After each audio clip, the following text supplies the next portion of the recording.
Hi friends, ನೀವೆಲ್ಲ ಹೇಗಿದ್ದೀರಾ? ನಾವಾದರೆ ತುಂಬಾ ಚೆನ್ನಾಗಿದ್ದೀವಿ. ನಮ್ಮ ಗಣಪತಿ ನೋಡಿ ಫ್ರೆಂಡ್ಸ್, ಅವತ್ತು ನಾವು ಶ್ರಾವಣದಲ್ಲಿ ಮಾಡಿದ ಅಲಂಕಾರ ಹಾಗೆ ಇದೆ, ಬೆಣ್ಣೆ ಅಲಂಕಾರ. ಹಾಗೆ ನಾನು ಬಂದುಬಿಟ್ಟು ಗಣೇಶನಿಗೆ ಕಡುಬು ಮಾಡಿ ಇಟ್ಟಿದ್ದೀನಿ.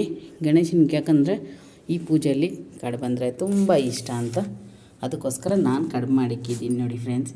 ನಿಮಗೆ ಕಡುಬು ನಾನು ಯಾವುದೇ ವೀಡಿಯೋ ಹಾಕಿದ್ರೂ ನಿಮ್ಗೆ ಇಷ್ಟ ಆಗಿದ್ರೆ ಒಂದು ಲೈಕ್ ಕೊಡಿ, ಹಾಗೆ ಸಬ್ಸ್ಕ್ರೈಬ್ ಮಾಡ್ಕೊಳ್ಳಿ ಅಂತ ನಾನು ಹೇಳೋಕ್ಕೆ ಇಷ್ಟಪಡ್ತೀನಿ ಫ್ರೆಂಡ್ಸ್. ಅವತ್ತೆಲ್ಲ ದೇವಸ್ಥಾನದ್ದು ಮೆರವಣಿಗೆ ಆಯಿತು. ಅವತ್ತು ಎಲ್ಲ ನಾನು ಮಾತಾಡಿ ವೀಡಿಯೋ ತೆಗಿಯೋಕ್ಕಾಗಲಿಲ್ಲ, ಮೋಸ್ಟ್ಲಿ ಹಂಗೆ ಎಲ್ಲ ಇಟ್ಬಿಟ್ಟಿದ್ದೀನಿ ವೀಡಿಯೋಗಳು. ಏನು ಅನ್ಕೋಬೇಡಿ, ಒಂದು ಲೈಕ್ ಕೊಡಿ.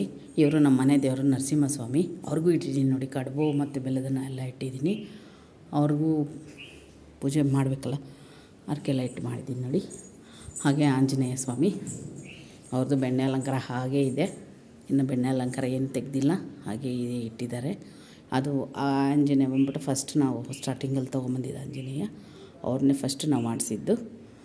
ಆಮೇಲೆ ಮೆರಗನೆ ಆಂಜನೇಯ ಇಲ್ಲಿದ್ದಾರೆ ನೋಡಿ. ಮೆರಗನೆ ಆಂಜನೇಯ ಇದ್ದರೆ ಇವರು ತುಂಬಾ ಮೆರಗನೆ ಎತ್ಕೊಂಡಾಗ ತುಂಬಾ ಆಟ ಆಡಿಸ್ತಾರೆ ಎಲ್ಲರಿಗೂ.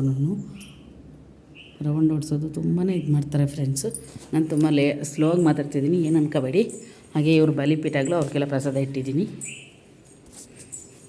ಹಾಗೆಯೇ ಗಂಗಮ್ಮ ಗುಡಿ ಒಳಗಡೆ ಹೋಗೋಣ ಬನ್ನಿ.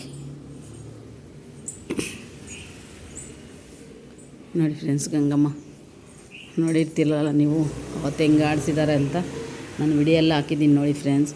ಈ ಅಮ್ಮನಲ್ಲಿರೋ ಸತ್ಯ ತುಂಬಾ ಸತ್ಯ ಇದೆ. ಅಮ್ಮ ಹತ್ರ ತುಂಬ ಸತ್ಯ ತುಂಬ ಇದೆ. ಇದು ಆಂಜನೇಯ ದೇವಸ್ಥಾನ. ಹಿಂಗೆ ಬಂದರೆ ಇದು ಗಂಗಮ್ಮ ದೇವಸ್ಥಾನ.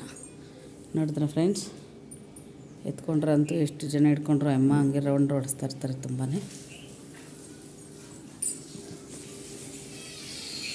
ಈ ಅಮ್ಮ ನೋಡಿ,